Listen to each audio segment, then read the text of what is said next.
In Matthew chapter 20, there's an account of two blind men.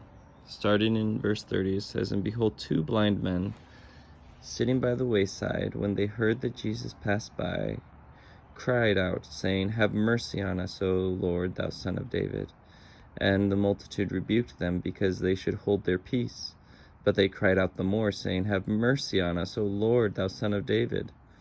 And Jesus stood still and called them, and said, What will ye that I shall do unto you? And they say unto him, Lord, that our eyes may be opened. So Jesus had compassion on them, and touched their eyes, and immediately their eyes received sight, and they followed him." And when I read this, I feel like I am the blind men. We need healing in our lives. We need Christ's touch. We need to be healed from our sin or physical problems or from our hurt. And so we need to call out to Jesus.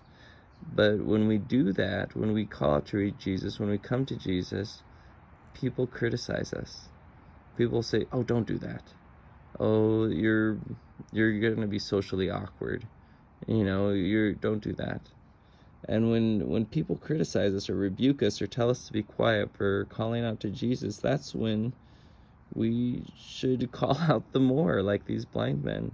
When the world tells you to simmer down, it's time to turn up the temperature. You gotta call out to Jesus. And I admire these blind men, because that's what they do.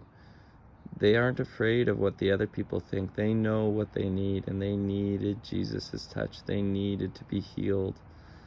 And they weren't going to let people tell them to just be quiet. And I really admire that, and I aspire to be like these two blind men in the book of Matthew.